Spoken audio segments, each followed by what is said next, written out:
the Prince of Persia from Ubisoft is coming to VR, which is awesome, but sadly it's not coming to home users. It's going to be a VR arcade escape room experience. Happens. Yeah, it's good though to have some content for the arcades as well. That is like, let's say, AAA too. Yeah, absolutely. So yeah, if Nim Sony's still in the chat and he worked on this or had any idea about this, he said like he wasn't allowed to talk about anything. Oh, right, he left. Okay, see you later. You can also send us an email under an anonymous name, and yeah. But I like this is really interesting, and I think you're right. Like every time this kind of news comes out, I kind of feel like if you're the social media manager behind this announcement, you must be like, like look away from the keyboard when you press enter, because who are you communicating to? Mostly consumers, and 90% of your audience, I'd imagine, are not going to find their way to playing this game. And the trouble is, and Rowdy and I've done a couple of things like that. Like when you play that location-based experience or an arcade cabinet type VR experience, and you cannot bring it home, it's quite frustrating. It's tough. It's even the stuff with I'm trying to remember, not IMAX, but the VR equivalent. Folks who were there at OC5. You mean Void. The Void. Like, it's difficult to communicate the Void to someone who hasn't tried it. There isn't really any way to bring that home.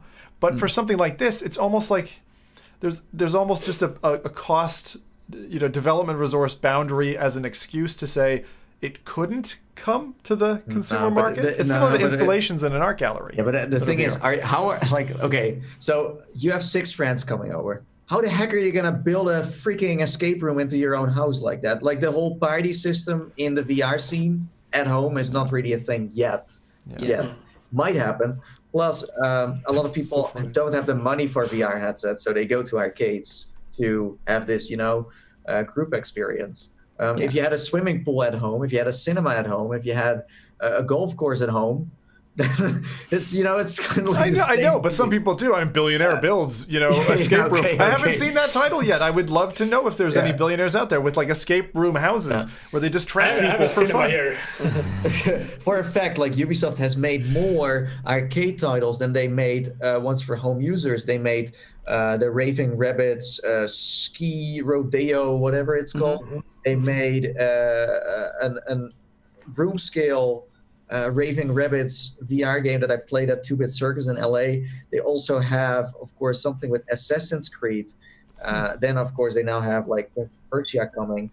And they also make, I don't know if they make the machines themselves, but their games are also attached to a actual simulator. So I feel like they're more active in the arcade business and the location-based business than they are in the consumer. Yeah. So answer me this: like, if you wanted to go and have a VR arcade experience with some friends, their tweet talks about 3,000 locations globally.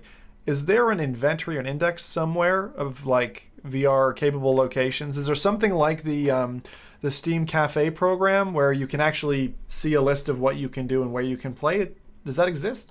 Yes. So it's 300 locations across Europe and North America. Sorry. And they're all listed on the Ubisoft Escape Room VR website. Okay. They have a specific website for their escape room experiences, and Nathy was right in that although this Prince of Persia one is their latest one, they've actually released 2 Assassin's Creed themed escape room VR experiences already, and they're called Escape the Lost Pyramid and Beyond Medusa's Gate. You can already check them out already. And interestingly enough, because we normally talk about VR arcade experiences and say, go and check them out in America somewhere, but we never get to try them ourselves. I had a look, and Nathy will be happy, and I'll be happy, because there is an arcade in Groningen, which is where the airport is, right? Near you. Exactly. I remember I flew in there when I come and visited you. So there's an arcade there that's going to have all these Ubisoft experiences for you to check out. Nice. And there's also some in London. Sadly, not any in Scotland. So.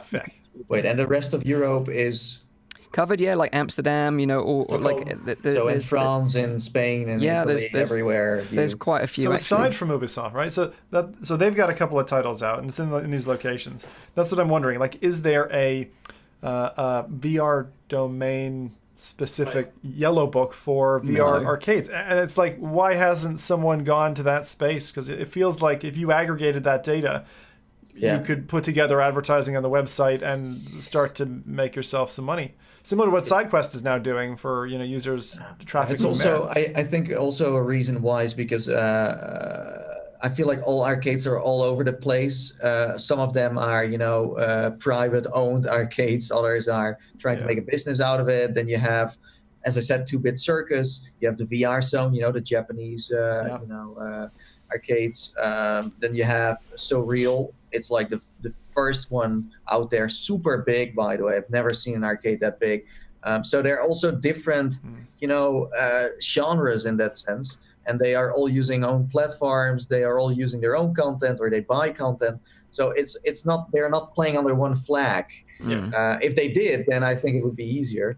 But with the Assassin's Creed one and also Prince of Persia, the nice part about that is that if you are an arcade owner and you don't want to, let's say, or you don't have the money to in-house build VR experiences, then these are interesting to get, especially for gamers who know Assassin's Creed or Prince of Persia, because most of the arcade titles you can play are just unknown titles, like Zombie Shooter 2.0, like these weird ass names like Dinosaur Survival. It's like they always have these genius names to it. But with this, you buy a nice package, and it's also I think I didn't try them yet, but Ubisoft is. Well. Yeah, and this new Prince of Persia is called The Dagger of Time, and this is probably why you can't play this at home, Zim, is because it's a 2 to 4 player local VR experience. So I thought you were going to say you got an actual dagger. I was getting excited. Sadly not. Well, maybe. Can you bring your dagger with you? You definitely can't bring any of your own from home, okay. But you do get to control, was it the Dagger of Time, which is in the Prince of Persia games. Dagger of Time. I remember so that. Like I said, it's a 2 to 4 player game. Set in the Arabian Nights kind of inspired universe, and as a team you have to kind of avoid traps. This is really interesting, you have to manipulate time, and you have to ascend a fortress to reach the hourglass chamber and defeat an evil mage to stop the release of hordes of sand monsters.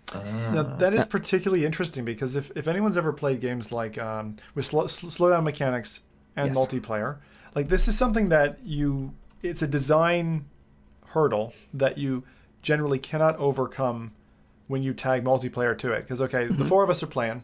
Take an example. Fear multiplayer online as an example. You could play first-person shooter. And there was a time slowdown mechanic, which would cause all of us to slow down for the period when the triggering player triggered it. So I'm really interested if there's a timeline mechanic that does some control. Now I think in Prince of Persia it's generally it'll be state based. So you'll start in even at a particular time, and you'll move back to something else. I remember also you could respawn, and that was one of the points about the whole time control, was rather that it gave you kind of infinite lives because you could just rewind. But for a multiplayer experience, I wonder how that would go. Honestly, I don't know. Again, I haven't played it, but it's going to be very dumbed down. They just use the Prince of Persia name to, same with Raving Rabbids. When I played it, it's not like Raving Rabbids that I played on my PlayStation 2, when it came out. So it's